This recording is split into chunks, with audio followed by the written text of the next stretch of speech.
the faces that they are all making is just so perfect. It's spot on. Ayo's face is like, I know that's not what I think just happened. And Andrew is like, you are an idiot. And Julia's like, I tried to help you. I tried to give you an opportunity to restate that it was for all of us.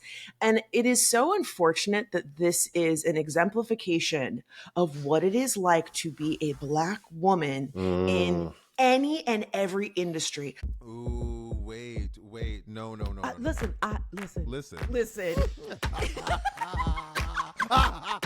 Wait. I hate you for that. Let me fix it. Welcome back to Let Me Fix It, the podcast that says, I don't have a tagline. You should send us a tagline. Send us your taglines, class. I'm Francesca Ramsey. I'm an actress, a producer, a writer, and graphic designer. I agree. Send a tagline. I'm Lon Grant. I'm an actor, a singer, photographer, writer, and educator. The reason we want your taglines is because we love hearing from the class, y'all. Yeah. We love hearing your voices. I know you love hearing yourselves too. So we don't want to be the only people on mic. It's just so cute. And I think when I first had the idea, it made me think of the podcast Radio Lab, which is one that you and I love. Are you okay? The answer is always no. But yeah. Like you just had an out-of-body experience. Class, if you've never listened to Radio Lab, it's such a cute and like weird and sciencey and emotional show, but they've got this really beautiful soundscape of listeners introducing the show, and it's so delightful. It makes me smile every time. And you know what I love about Radio Lab too is that Radio Lab puts us in the seat with the hosts. Like they're taking something scientific or something sociological and they're sitting back with us and going like, isn't this thing weird? We actually talked to these people about this thing and like we're discovering something we all don't know, which I really appreciate because it's educational, but it's also quirky to your point and really has a personal. Shout out to us for being so secure that we highlight other podcasts on our show. Okay. I was also going to say a thing I like about the show is their editing is like weird. Like sometimes it'll do like a weird sound pan through your headphones. And it's like, like weird little. It's like the way that your brain works. When I have conversations with people, like my brain is spouting, like going in all these different directions. That's how I feel like the podcast captures. Send us your taglines at letmefixitpod@gmail.com. Send us a voice note. We might use it in an upcoming episode. Yeah. And speaking of brain going everywhere, how is your brain? What's on the noggin today? I'm doing okay. I did get a lead on a therapist. She hasn't emailed me back yet. But she was recommended by a friend who actually goes to her. Oh, great. And so he like told her like, hey, Francesca's going to be emailing you. I just like, why is finding a therapist like looking for the fucking Infinity Stones? I don't know. I mean, God, right. Right. What about you, friend?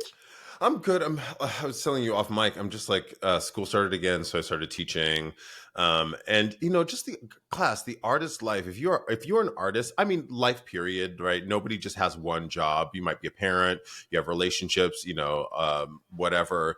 But like the artist life, we have to have so many jobs to make it's so real meet. Like I'm a teacher and on multiple fronts. I'm an actor, so I'm also rehearsing a play right now, and like it all hits at once. And the problem is, you're an acting coach. You work with students outside of school. I'm trying to finish some writing. Finished a song yesterday. Like I have friends, right? You want to get laid sometimes. I gotta get that. Like it's a busy life. It's all so like I'm a little overwhelmed at the moment. But you know what happens to you and I, Francesca, is that we do this.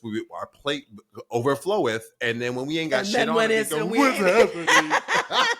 And then when we don't have anything, we're like, what's going on? I'm so bored. Like I'm doing nothing. Yeah, no, that's so real. We are so similar in that way. And I do the inverse of that in some ways too, where even when I do have a lot on my plate, I'm like, I'm not doing enough. Like I know. I get up immediately. I have some water. I make coffee. I take my geriatric pills. I'm an old person now. And I sit down and I email, or I sit down and I work. I sit down and like do my lesson for class. And I have the nerve, I have the gumption to be like, oh, it's not enough because there's more on the to-do list. Calm down. My therapist said to me, Before we move on, this is the last thing I'll say. My therapist, no, it's not. My therapist said to me recently, she was like, on Friday, how are you performing intimacy with yourself? Oh, and I was shook. Drag you. Shook because we were talking about intimacy and the ways in which we need it, and how I get it from hookups or whatever, or sex, whatever. And she was just like, how are you being intimate with you? And it was so profound. And I'm now in those moments of like head spin. I had one this afternoon, or I was like, you know what, take 30 minutes and sit right here. Right here. And 10 minutes went by, and then I got up and started working on the song.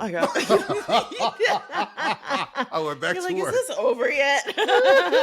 But I tried, Oh my God. Well, listen, I'm really proud of you. I say this all the time, but I'm really in the space of like romance your friends, love on your friends. And so I'm always going to affirm you and tell you like, you're doing the best you can. I'm so proud of you. And yeah, we're going to get through this. We're going to get through this. Come on now.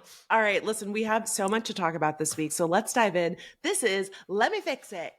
Okay, so Delon, I don't know if you saw this, but Cardi B is truly a marketing genius. She has decided to capitalize on her viral courtroom memes with a limited courtroom edition of her new album, Am I the Drama? Delon, have you seen these memes? Yes. Well, I saw the videos go around TikTok, and I was like, this woman is, and I mean this in the best way possible, an absolute clown.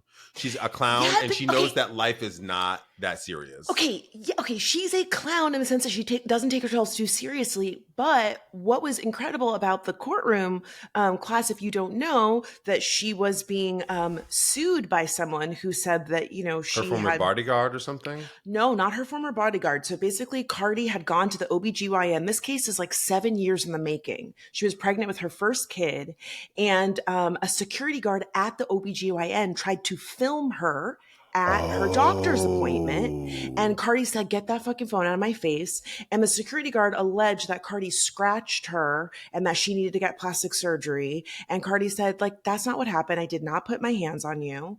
And so here we are now 7 years later. They're finally going to court. Cardi wins this court case. But what was so interesting was it really felt like the lawyer for the plaintiff thought that Cardi was an idiot and was trying to like make her look stupid. And like, yes, Cardi's very fun. She's naturally really funny, but she's not dumb. Right. She really showed her personality. She really like answered the questions matter of factly. He really tried to trip her up a number of times. The wig moment. Yesterday you wore a different wig. And she was like, it's a wig. Yeah, it's a wig. It's a wig. Like, right. At one point she said, the security guard is bigger than me. And he said, well, how do you know she's bigger than you? And she was like, She went, my eyes? She's like, can you, sir, are you blind? Can you see her? So, again, the memes have gone super viral. So Cardi B has put out multiple now variations of her upcoming album, which comes out on September 19th. Delon, if you scroll down in the doc, I put these photos in here where she's doing the moves and just truly, some people, when they say some people are fucking born with it, Cardi B is just born with it. You know what and here's what I think when I say she's a clown. I use this in the most positive way. I say this to my students all the time. And I say this because I think I'm a clown. I'm an absolute idiot. But it took me a long time to get fuck you. But it took me a long time to get here. The thing about Cardi is it's about showing up authentically. She shows up as she is, and she can play the game. She can be a little performative, but she's going to show up as Cardi all the time, which is why people love her and why that's the clown of it all. It's like, no, I'm not. And RuPaul does this very well too. RuPaul Charles, who RuPaul's Drag Race. RuPaul says, no, everything is drag. Everything is, and we put clothes on in every part of our lives. It's all a joke. And if people took things less seriously, I think we'd be better for it, right? I mean, there's serious shit in the world. Point being, like, I just love the way she shows up, and that's why we love her, because we're like, she's in a court and she's like, no, she's like, I'm not turning off who I am. Exactly. For who? She's like, for why? Exactly, exactly. And to your point about, really showing who she is and like not taking herself too seriously and that she's allowed to be funny and silly and poke fun at herself, that resonates with the jury. They like it Mm. when they go like, one, I saw a lawyer break down the case and brilliantly stated, if you can get the jury laughing, the other person has lost, because it Mm. means that the jury goes, I believe her. I believe her. Yeah, I there's something like her. truthful. There's something truthful here. She doesn't have anything to hide. And I think what happens to a lot of people, even people who are not guilty, they try to put on an act when they're on the witness stand because they're like, Mm-hmm. I want you to believe me. And they're trying to like overperform sincerity or anger or righteousness or whatever it may be. And in this case, like Cardi just being her absolute self really worked out for her. And I love that Yeah. she turned this into a moment for her album. Because again, we said Use it. I'm feeling not so inspired about the album, but this makes me be like, okay, I'm locked back in. I saw some clip of her, like she was literally hawking fake stuff on the streets of New York with incense. She said, "Die too." She had like even like the Rasta like netted hat on. I was like, "Yo, you are doing so much. It's so funny." Yes, So she's so New York. so New York. The one contrarian thing that I want to bring up here is that I just wish sometimes, and I think this is sometimes a celebrity culture or celebrity kind of I don't know, just visibility eclipses the actual art. And I Yeah. think this is sometimes the case with Cardi or with everyone. I do wish we would like focus on the art, but you have to sell the art and sell the art any way you want to, or any way you can rather, right? Because the ecosystem is flooded, like it's oversaturated. So how do you stand out, right? How do you become how do you sell your shit and when the landscape is so kind of dense?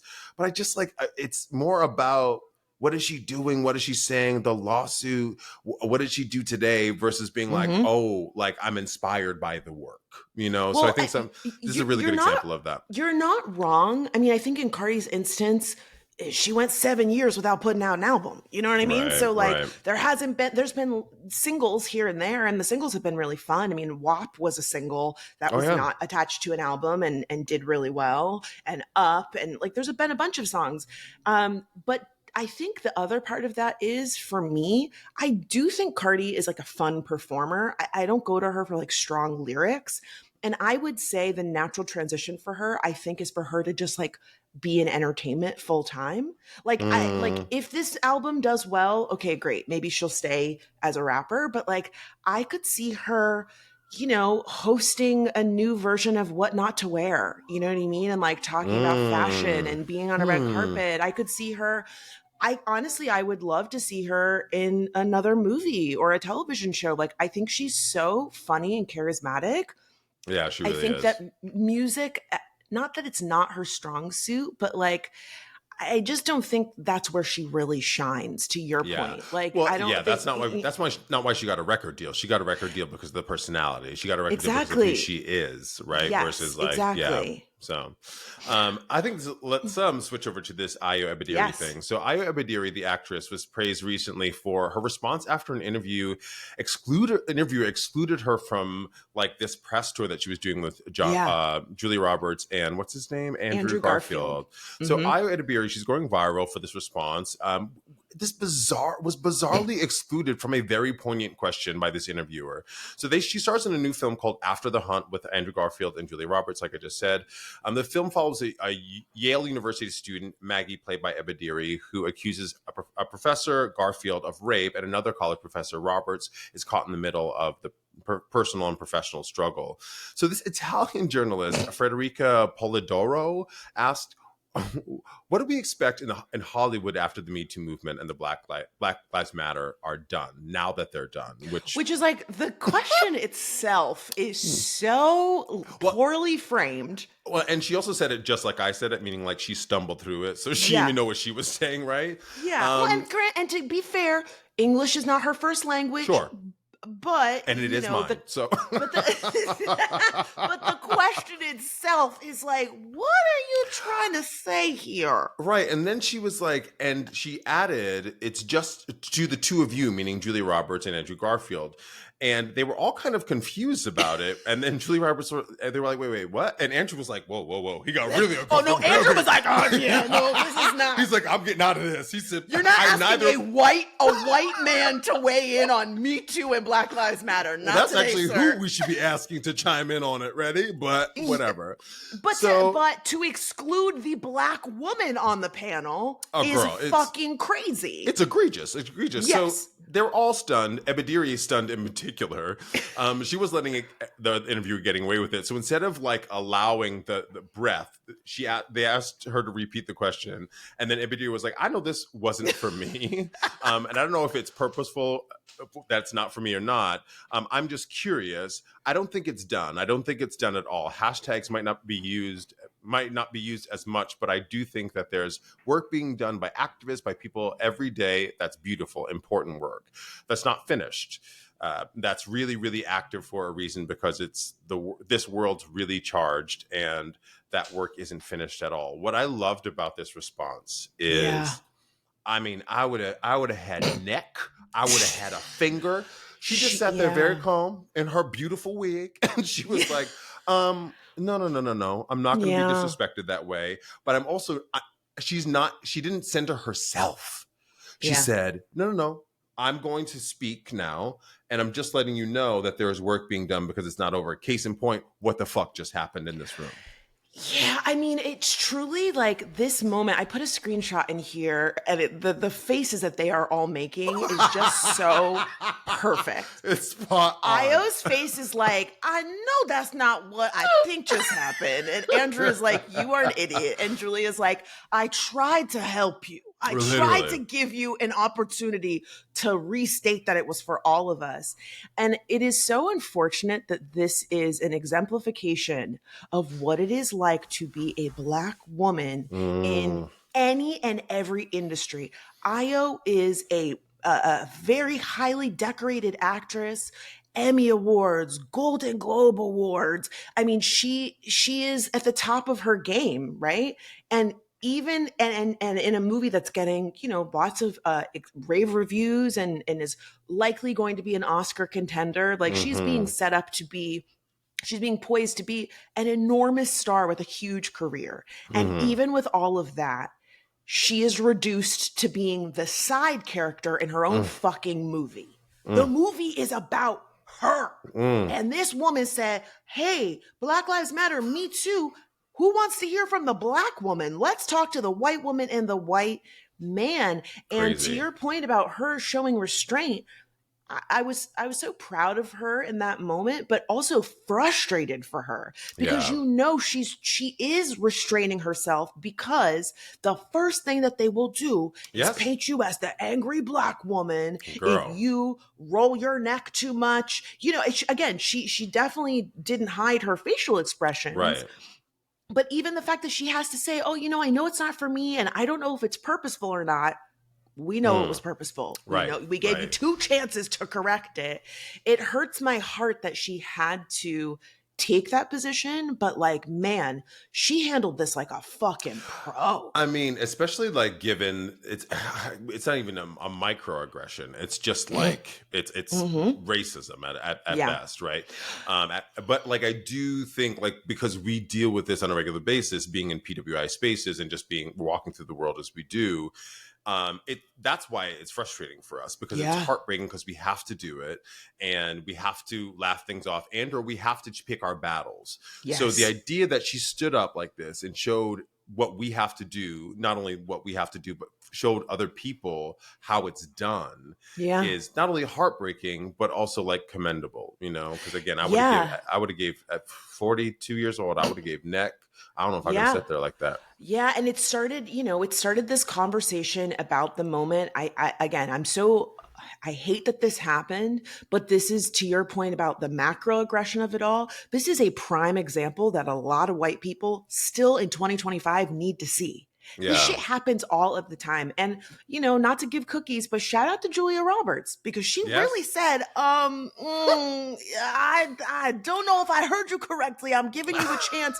And she literally said, do you want to repeat the question? Well, you know what she did say? She said, it's hard to see who you're talking to because you have sunglasses on. Ma'am, why are you wearing sunglasses while you're doing a press interview? Like, what do you... So the journalist has since responded with this half-hearted non-apology that she posted on Instagram in a comment. She says, I would like to apologize if my question wasn't clear. Now, if my question was unclear, it was clear and formulated with the wrong words.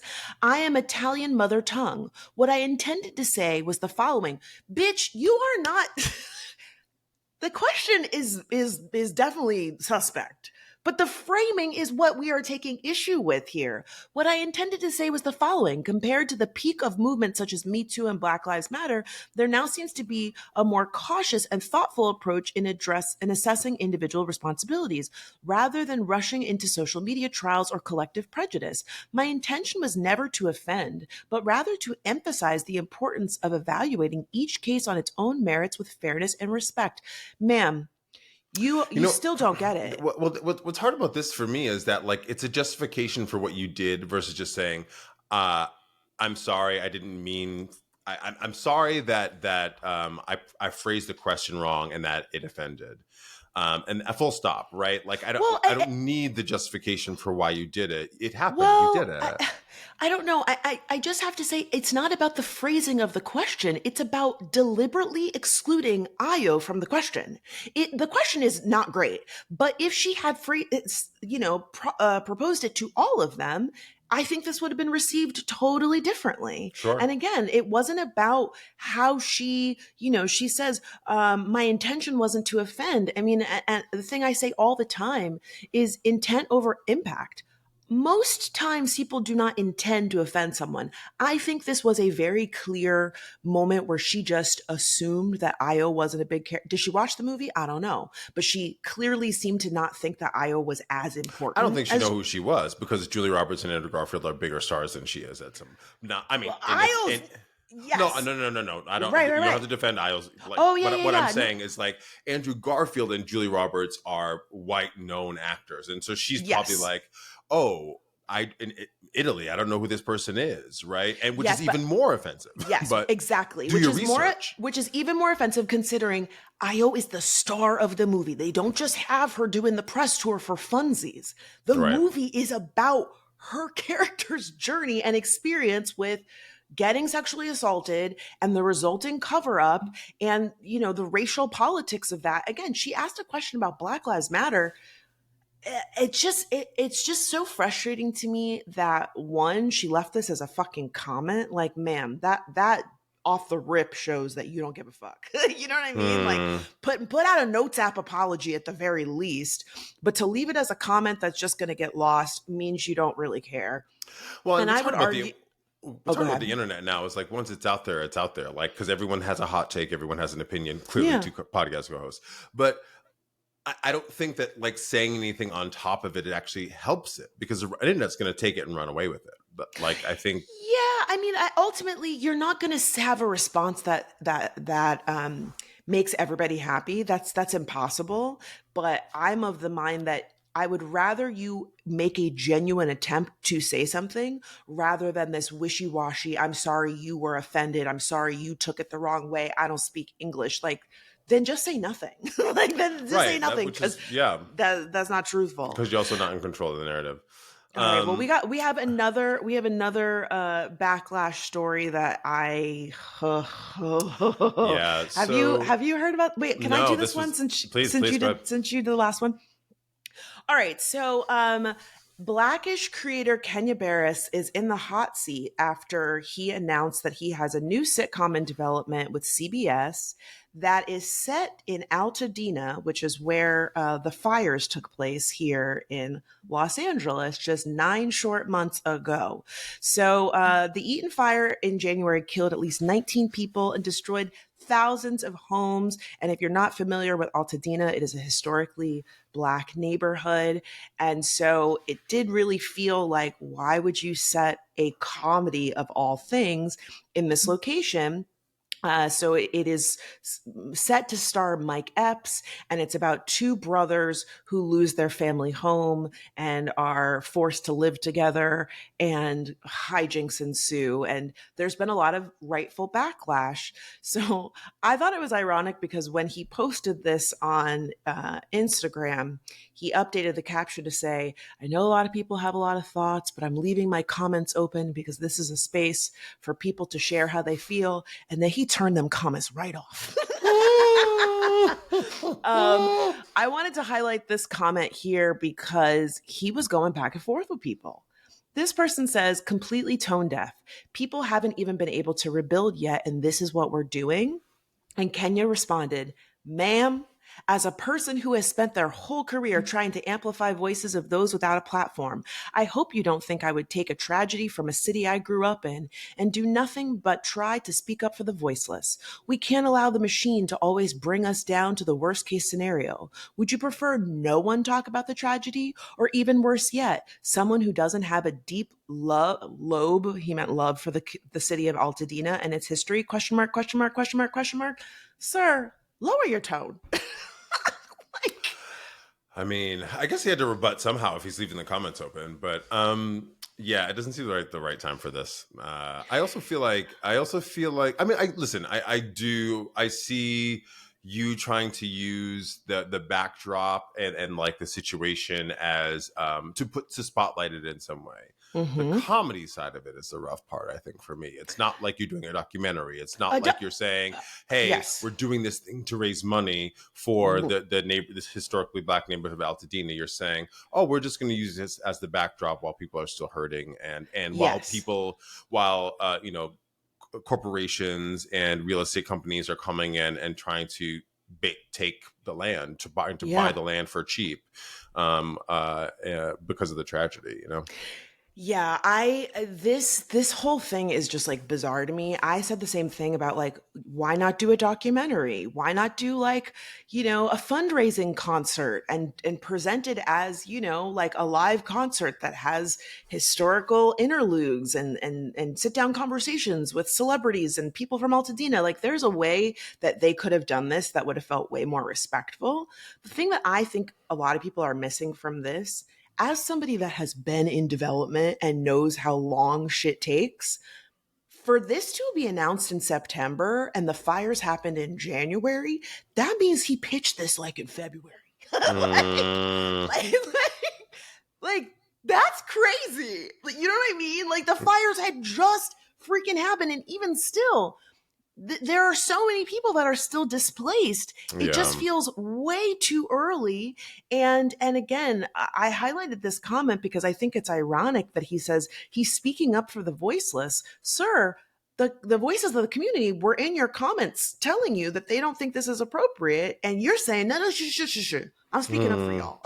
I'm doing this for you. And I just feel like there was a huge missed opportunity here. Even if they had positioned this as, we're doing the show and we're hiring people from Altadena to work on the show.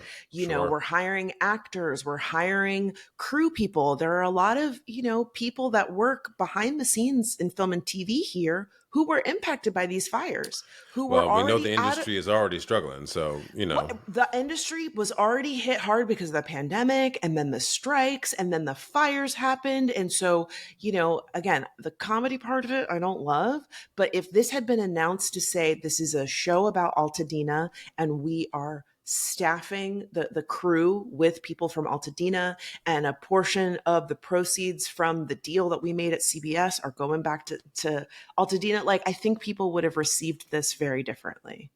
Yeah.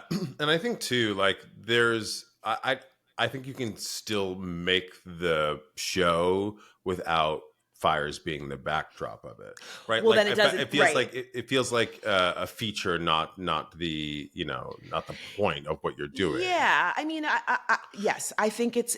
But then that also is the thing of like, there's tons of shows about estranged siblings trying to work through different things. It feels like the hook is it takes place in Altadena after the fire, so it kind of feels hacky. Like it's not, So right. I it's think it's like putting it in Antarctica. Like it's so random. It's the feature, right? It's not the actual the whole what it encompasses.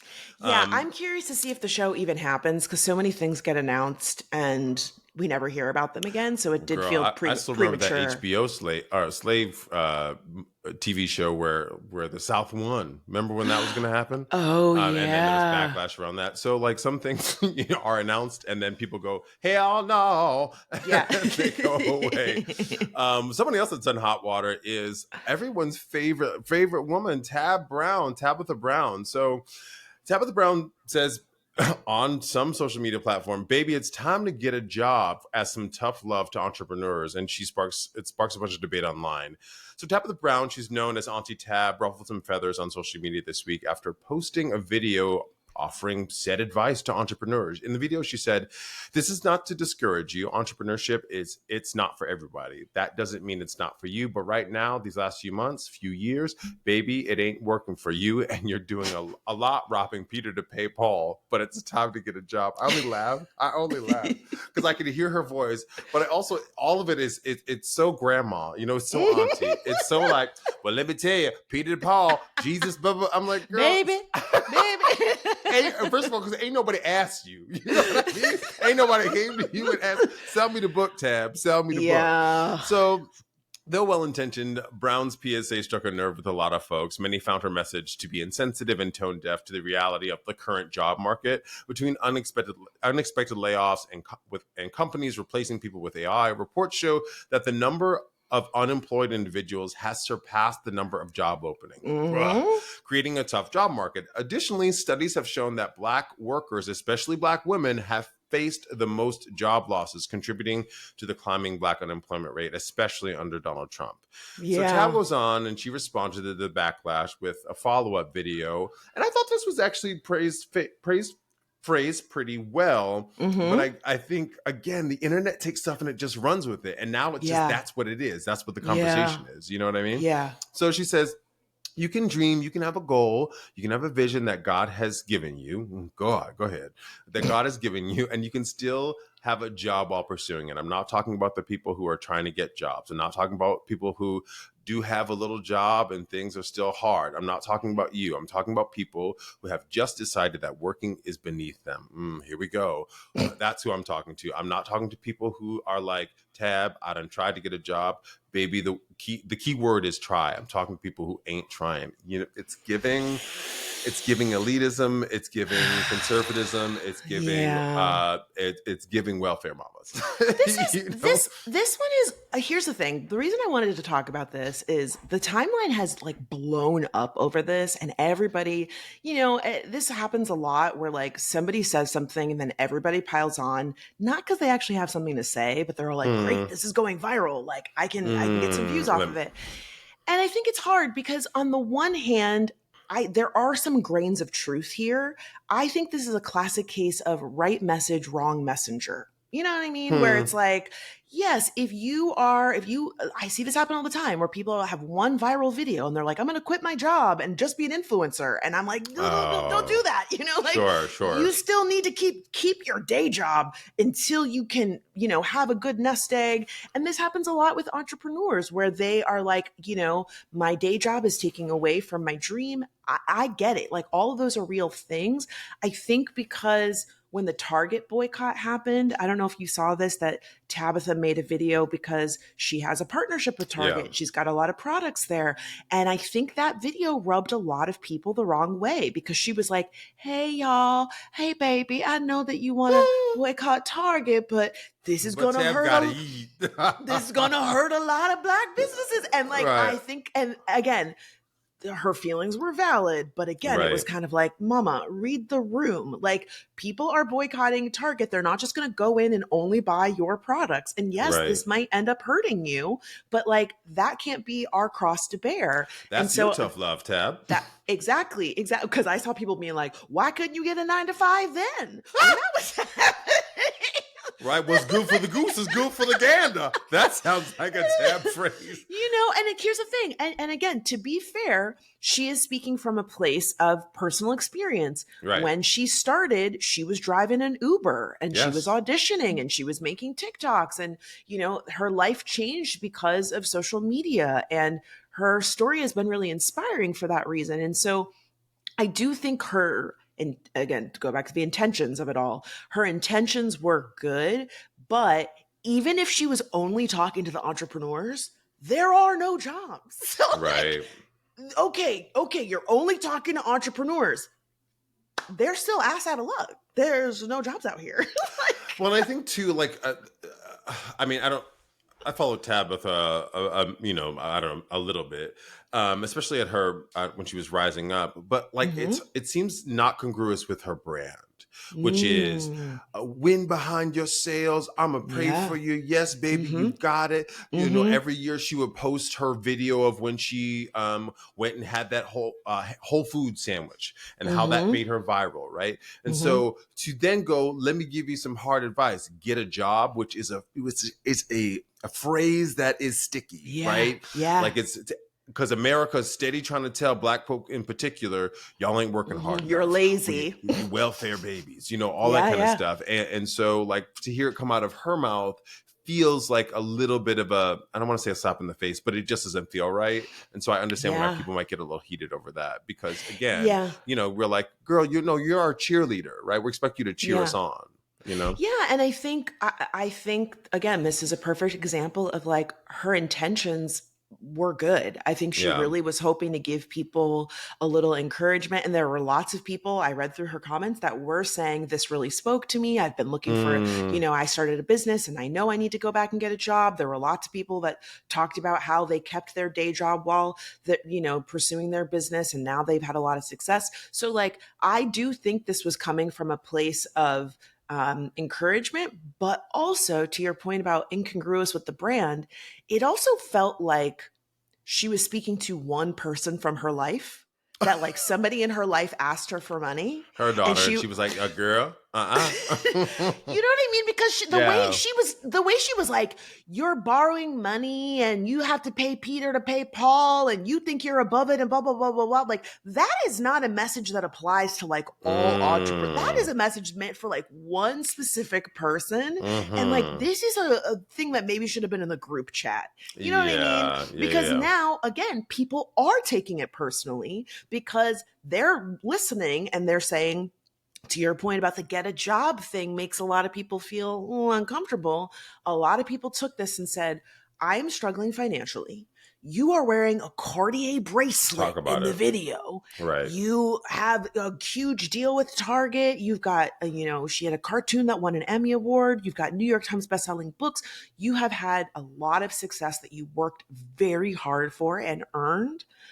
To tell people to get a job in the moment of supreme economic anxiety is this was not the time. When people are still fighting for, where we're still trying to make the minimum wage $15, right? Yeah.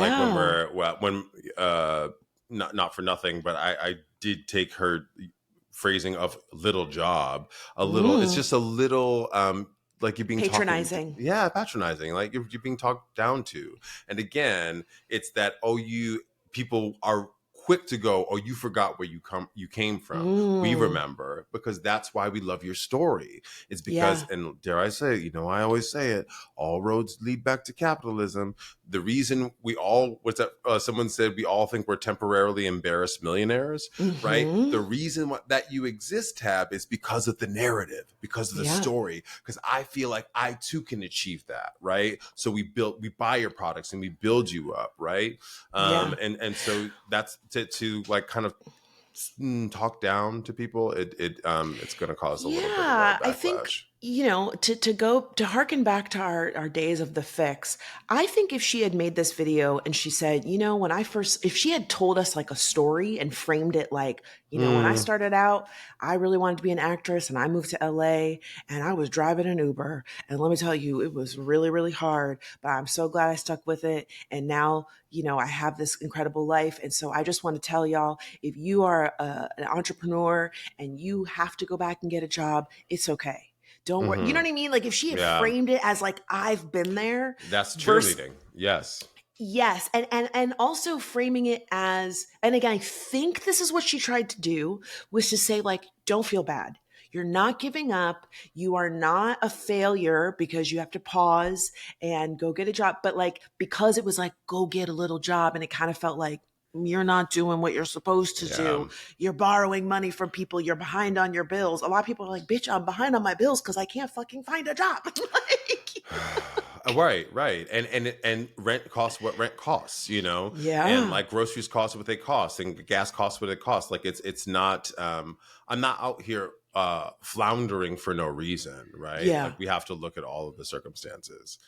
Yeah, and it's a bummer because again, I do think her heart was in the right place, but this is also an example of like when some people don't like you, they're like sitting around waiting for you to fuck up. Like there were so many people that were like, I never liked her. I never fuck with no Tad. No, like I talk, it's outrage porn. Like the internet is literally waiting to have a take on it, right? I can't scroll past something without going to the comment section to just see what people are saying.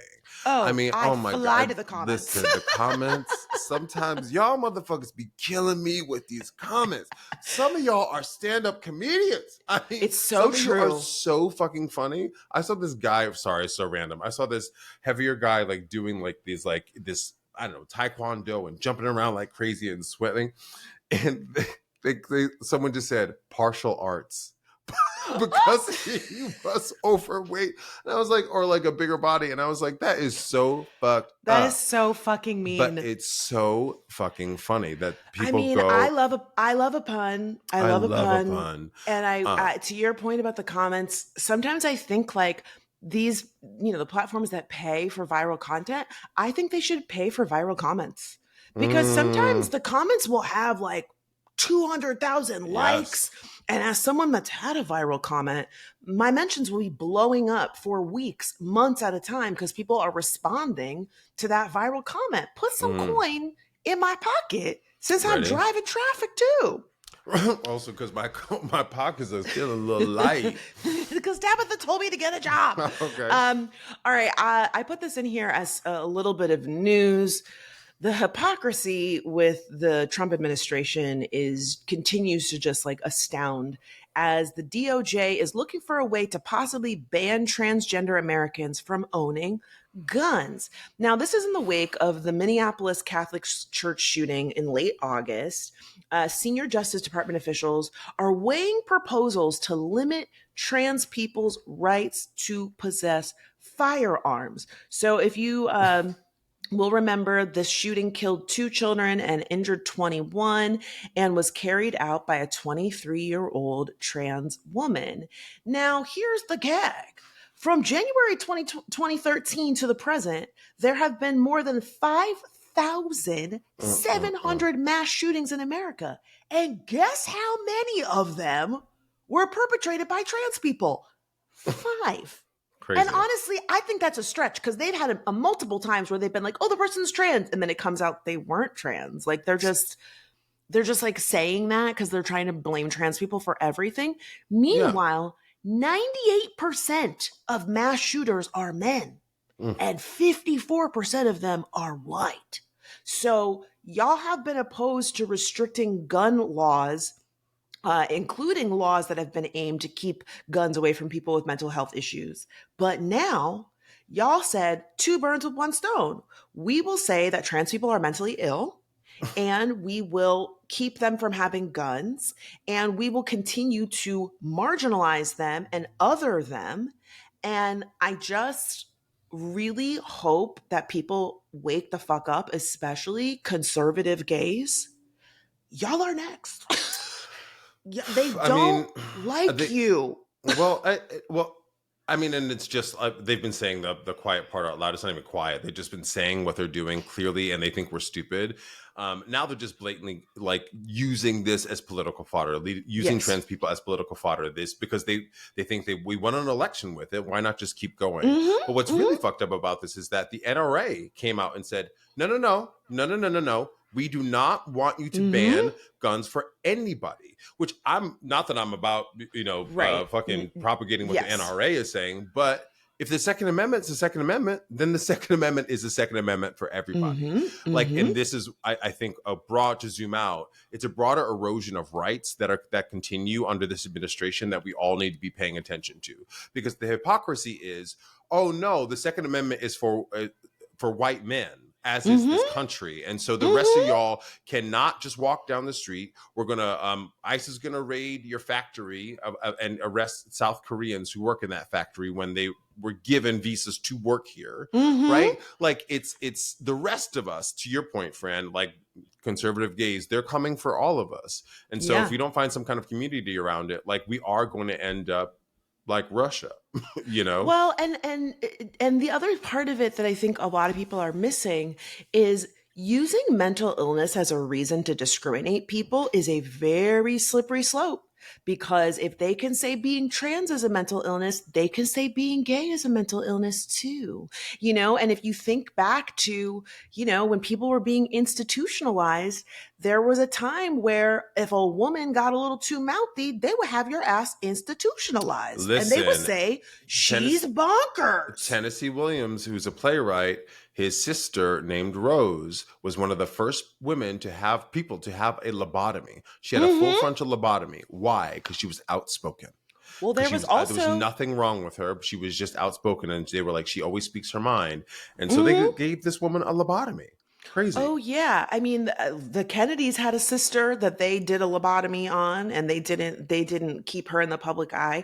There's a long history of people being institutionalized unfairly against their will, or even, how someone will take over your estate, kind of like what happened to Britney Spears, where suddenly your family can say, oh, they're not well.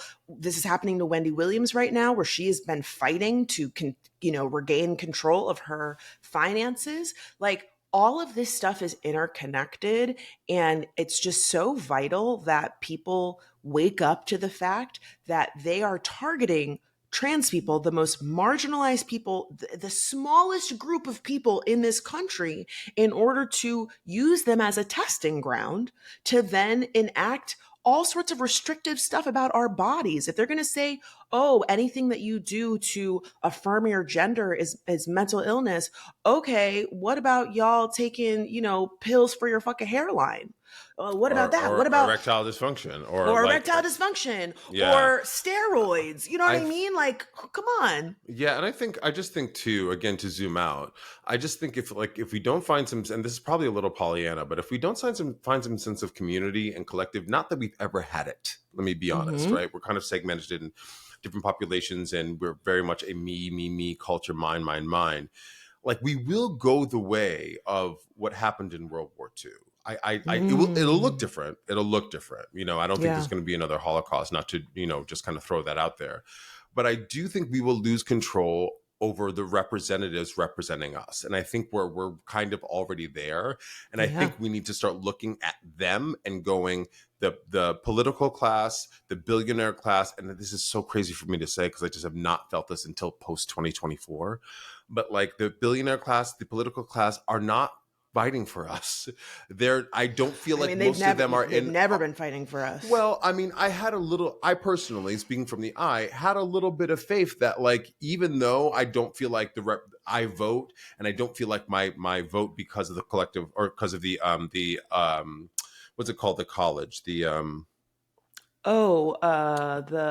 electoral college? The electoral college thing. Because the electoral college, I've never understood how my vote actually meant something, right? Because they go, oh, well, you have this many, electoral college votes, so that's how it's going to go versus the popular vote. So that eroded a little bit, but I had some faith in the system, in that, I just mean like billionaires. You got faith in billionaires? No, but I mean, the reason I'm grouping in billionaires with the political class is because they're besties. A lot of them happen to be billionaires, right? Yes. People, the reason they can finance their own campaigns is because they're billionaires. But also, I think because they're the people who are giving mostly to the campaigns because it costs hundreds of millions of dollars to campaign to get us to vote, you know? But there's an erosion in the faith of the system, but particularly the politicians and the people with money. And I think if we don't start pointing fingers at them, like we're going to be in trouble because we're already headed toward an authoritarianism. Like we're there. I mean, the fact that Donald Trump keeps being like, "Oh, when I have a third term," which, sir, I don't think he is going to make it through this term. For like 6 days. Yeah, I mean, that purple hand. Please. Yeah, something happened. He's not well. And again, I don't think that JD Vance is going to be any better. But the fact that he's been bragging that he'll have a third term and no one seems to be saying, first of all, that is unconstitutional. This is ridiculous. We need to put a stop to it. Like, it just feels like, and we talked about this before, it just feels like the Democrats are like, well, this sucks. Like, what are we? Someone should do something. I know. Listen, and God, we talked about this before. That's why that Gavin Newsom stuff is striking a chord. Because here's the thing: AOC and Bernie Sanders are out there. They had their, I forget whatever their campaign was, but they were going to red states or having town halls with red states, which was great visibly. But it also was the status quo. It was also like sending a strongly worded email. We're going to gather a bunch of people, 10,000 people come, and it feels like late. It feels late as hell. Well, and it also feels like a Band-Aid. Like it's a good thing that all of us are behind what they're saying, but what are the action steps, right? Yeah. And so I think like the Newsom thing is at least like optics of like, I'm actually poking the bear. I'm pushing back, you know? Yeah. He's sending, I think they're trying to send ICE or the National Guard to Chicago. They're talking about it in New York. They're talking about it in Massachusetts. And, our Governor Healy in Massachusetts was like, so here's what we're going to do.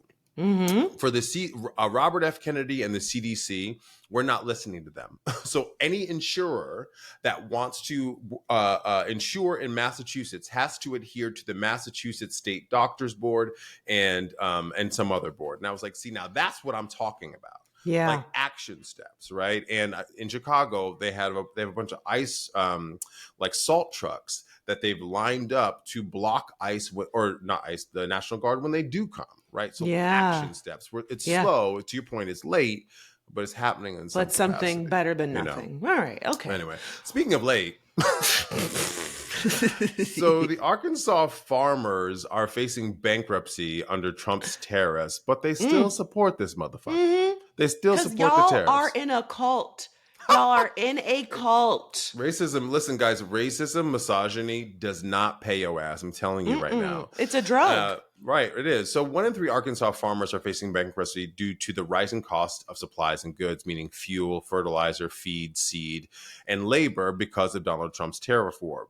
Subsidies from Trump's big, beautiful bill won't come into effect in 2026, but farmers are saying that they won't make it throughout this season in 2025 without immediate help. They need another bailout because if you forget, the first time Donald Trump was in office, they needed a bailout because of similar shit. Ready? Despite their impending extinction, most of them still support the actual tariffs.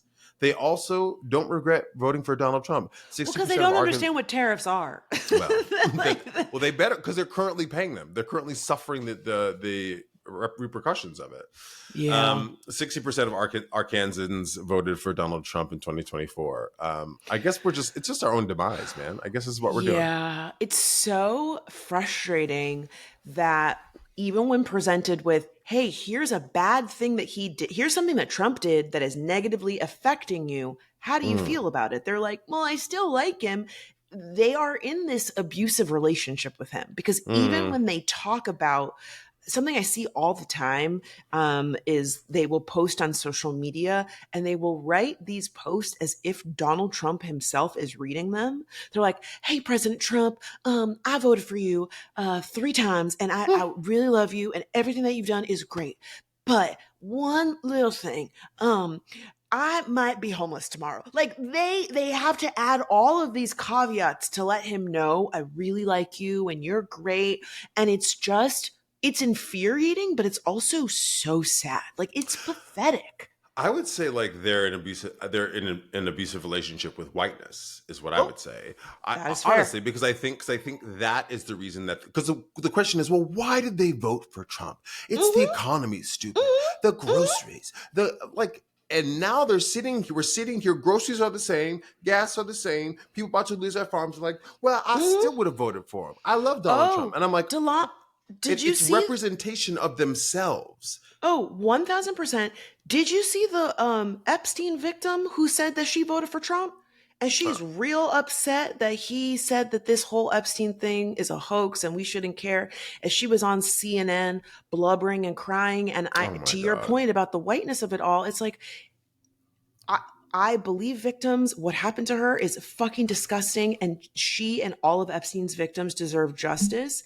But how could she look at this man who was besties with fucking Epstein, okay?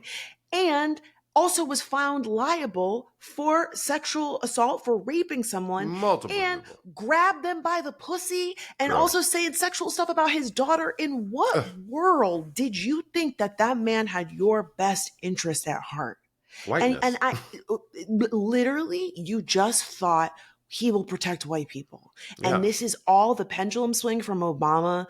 They were just so mad that we had a black president. They felt so fucking victimized by the fact that we had a black president. And let's be real, Obama was not a perfect president. There's no such thing as a perfect president. He didn't even do anything that was special for black. Like they thought that, a black president means black people are going to get special privileges and that they're going to be running shit. And that didn't even happen. But they were so mad that they felt like they needed to punish all black people, all queer people, all Muslim folks. And this is the man that they decided to do it, not realizing that motherfucker does not care about you. He just cares about dollar signs and white men. That's it.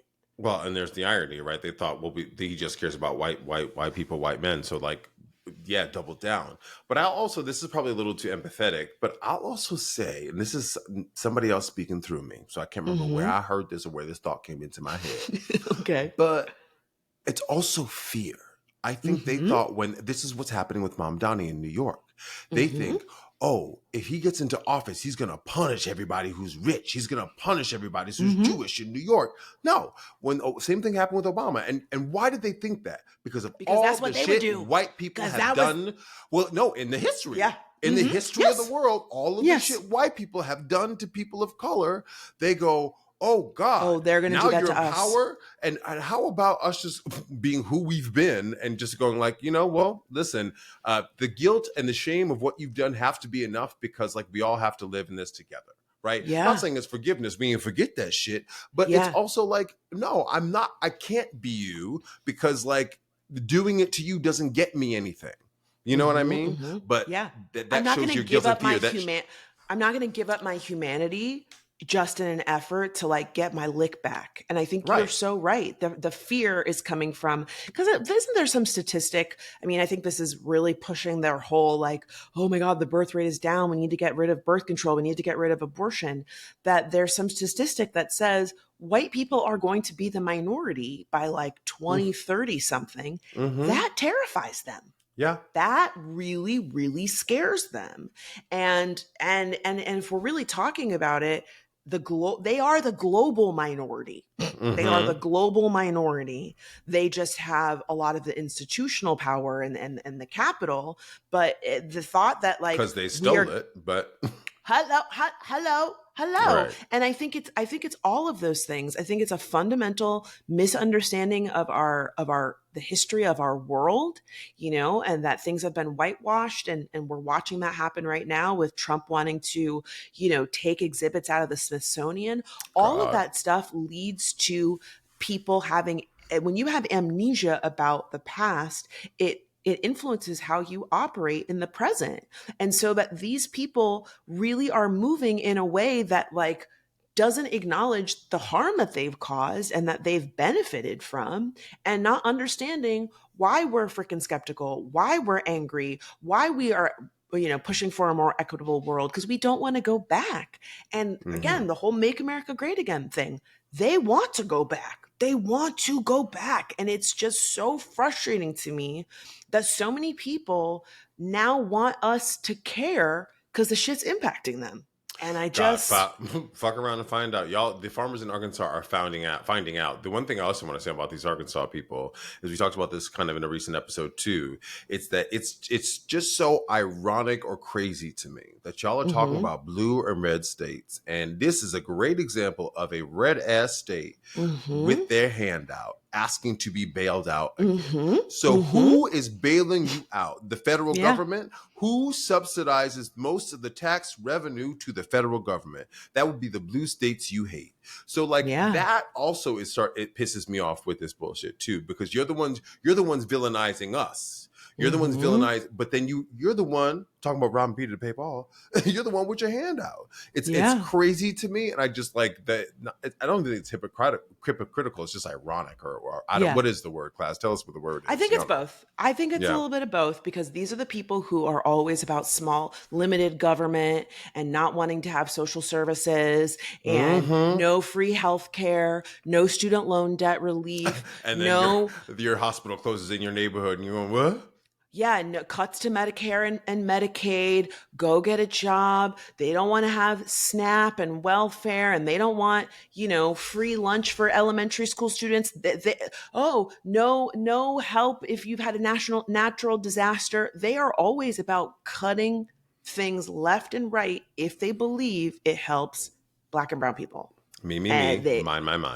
DEI. Meanwhile, the people who are benefited the most from it are white women. I saw this meme that said, you probably saw this on Threads, WEI, white, entitled, and incompetent. Oh. And it had a picture of J.D. Vance, the defense secretary, Pete Hegseth, and some other cabinet official. And I was Throw Marjorie Taylor Greene up on there. Yeah, I mean, it is so real. And I think the thing that you and I talk about on the show a lot is the world is frustrating as hell, but I take solace in the fact that we're able to commiserate over it, and that a lot of people are going, do y'all see? Okay, well, it's again, the fuck around and find out of it all. We tried to tell you, now you're facing the consequences. Oh, well, what do you want me to do about it? That's the way the cookie crumbles. Right. And now, class, if you have a fuck around and find out, let us know. Okay. You know how to get at us. Get us on Instagram at FixItPod, or email us, lemmefixitpod@gmail.com. Also, those taglines. Come on with the taglines. Now we're going to transition to everyone's favorite segment, the Glow Up, where we give props to those who've turned themselves around without our help. Friend, do you want to go first? Yes. My Glow Up includes a prop.